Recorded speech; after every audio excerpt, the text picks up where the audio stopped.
House Speaker Alan Peter Cayetano, and the honorable members of the House of Representatives, Executive Secretary Salvador Medaldia, Foreign Affairs Secretary Teodoro Locsin Jr., Trade and Industry Secretary Ramon Lopez, and other members of the Cabinet, Senator Christopher Lawrence Go, Philippine Ambassador to the Russian Federation Carlos Oreta, our friends from the Philippine and Russian business community, other distinguished guests, ladies and gentlemen.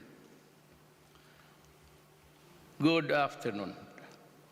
I am much delighted to join you in this important event aimed at further enhancing trade and investment relations between the Philippines and Russia.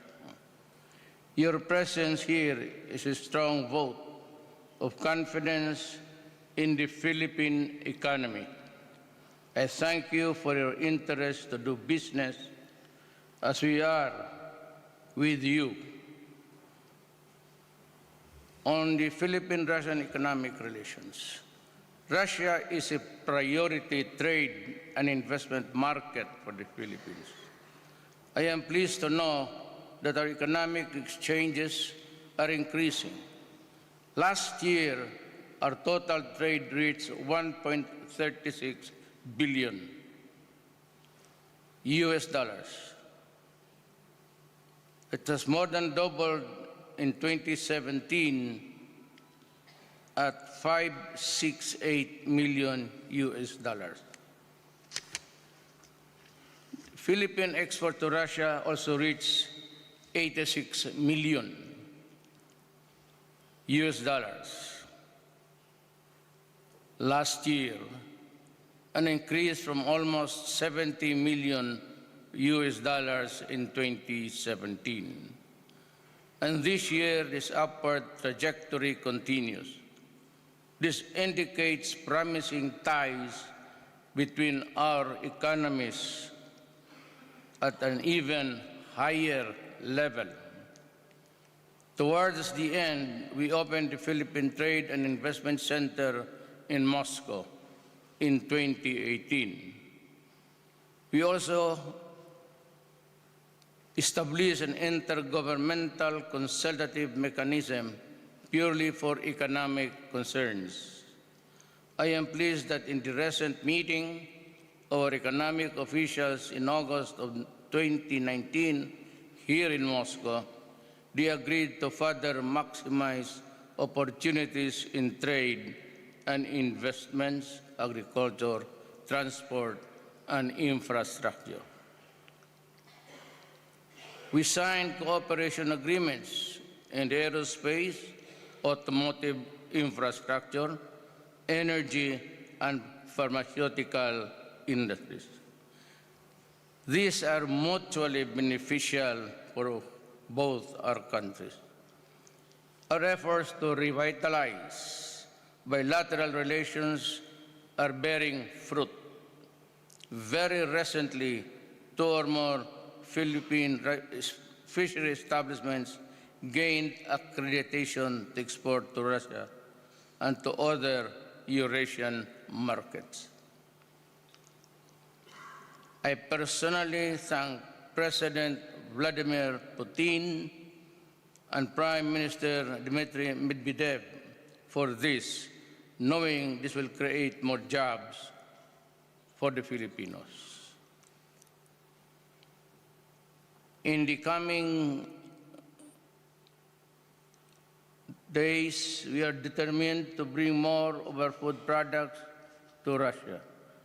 Just last week, we had a delegation of 14 top Filipino companies to the world-renowned World Food Moscow in 2019 fair. In the coming years, we hope that more and more Russians will get to enjoy our top-quality export products. The Philippines' robust economy is attracting investors every year. Our growth rate is steady and going strong.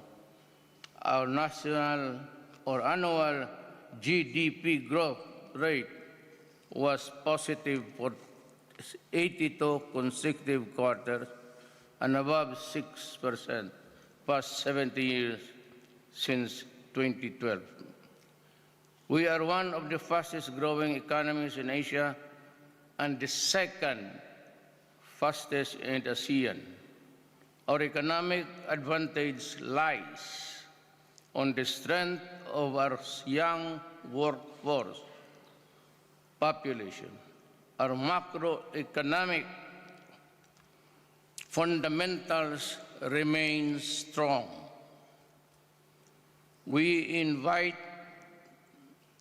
because we feel that investors have shown a strong trust and confidence in my administration with record-breaking investments. We invite our Russian friends to invest and do more business in the Philippines. We offer competitive fiscal and non-fiscal incentives to jumpstart qualified investment projects from infancy to maturity of business operations. And these include income tax holiday that exempts the company from the payment of the 30% corporate earning tax from 4 to 6 years from the start of commercial operations.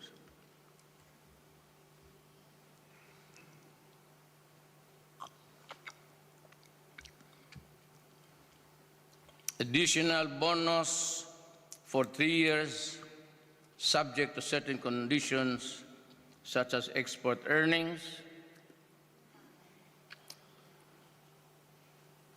labor generation, and the use of indigenous materials. The gradual reduction, corporate income tax rate from 30 to 20 after the ITH, or initial investments. Tax and duty-free importation of capital equipment. Tax and duty-free importation of raw materials and supplies used in the exports. VAT, value-added tax refund for locally purchased raw materials used in exports. Then the special non-immigrant working visa for those employed foreign nationals. With this, I invite you to participate in the massive build infrastructure program, especially in transport and railway construction, where Russia has high expertise. In closing, I say that we have made significant progress in creating a conducive environment for a robust economic engagement between our countries.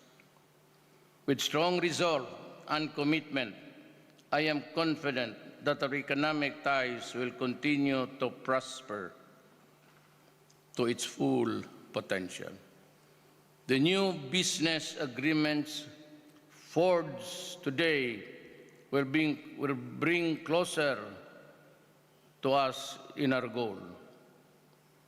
In closing, let me assure you that your investments are assured of gains and protection in my country.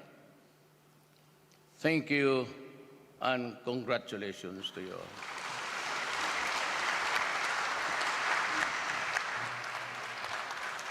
Thank you, Mr. President. At this point, we'll have a photo opportunity with the President and the members of the Cabinet. The first group to take their photo are the Filipino and Russian signatories in the different business agreements. May we request the signatories to join the President and the members of the Cabinet for them to proceed at the back, to stand behind the the President and the members of the Cabinet.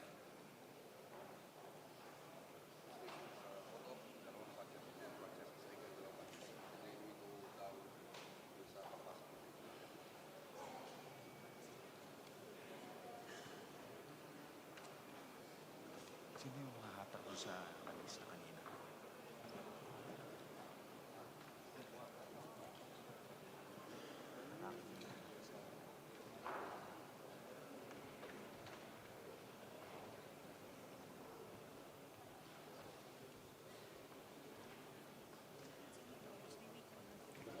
May we call on the Philippine signatories to join this photo opportunity.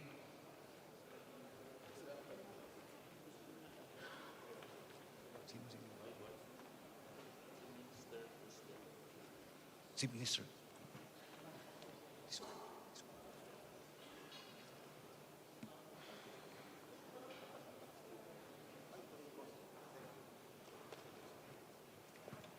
Okay. Any more?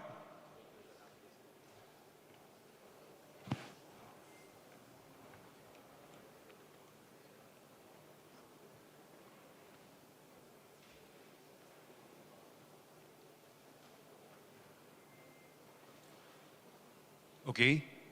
Thank you, ladies and gentlemen.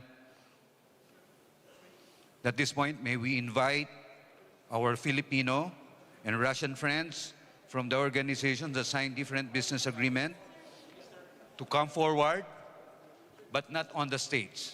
Just stay on this lower floor, and then we'll have and we request the cameraman to stay behind the President and the members of the Cabinet to take the photos of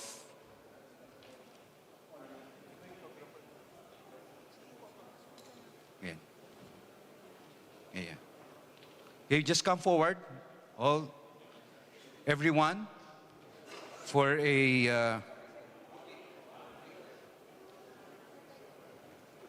just come forward, and we'll have a picture with the President. A group picture. There.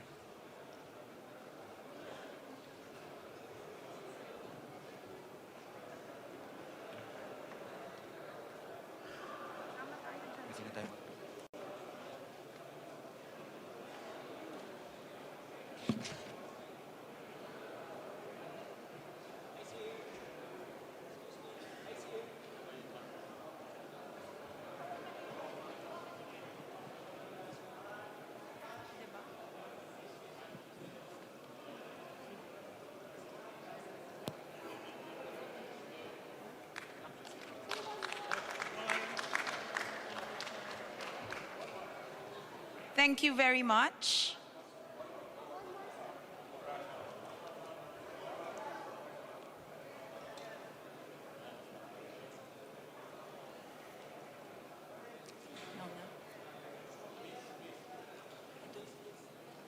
Okay na?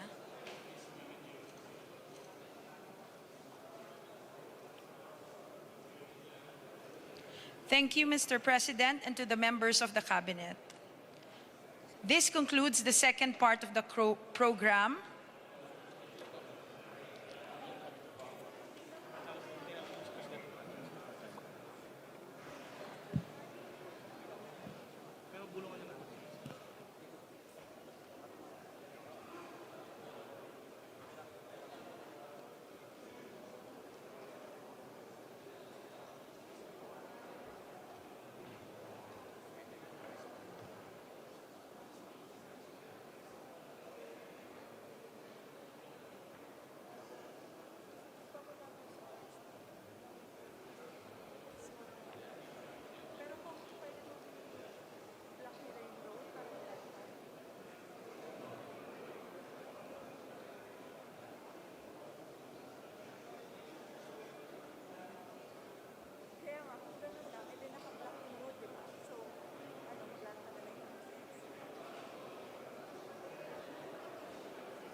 may we request everyone to please settle down?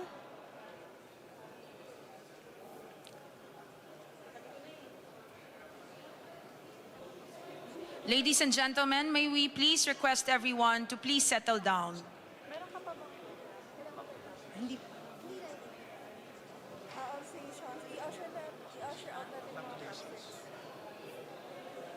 Ladies and gentlemen, may we please request everyone to get back to their seats? Kung saan sila nag-enter?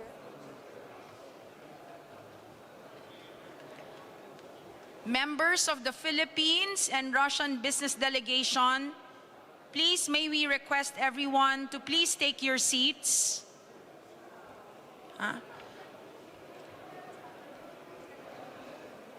We shall continue with another signing.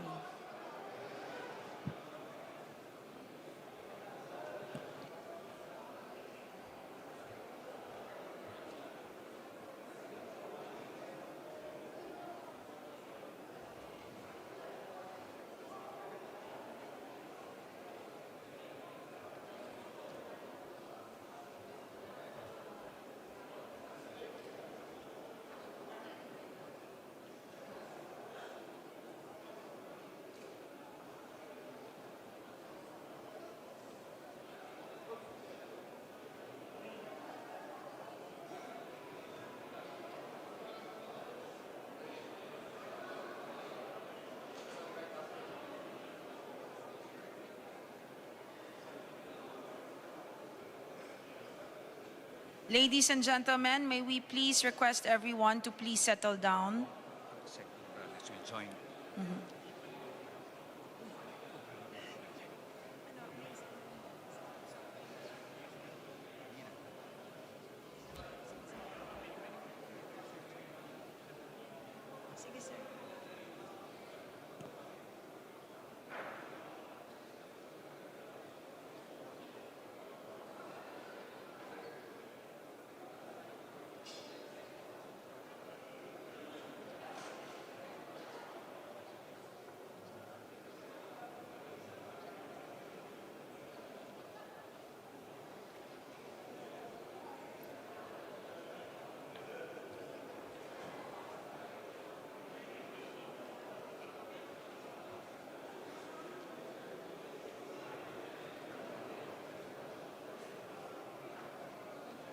TheDuterteProject.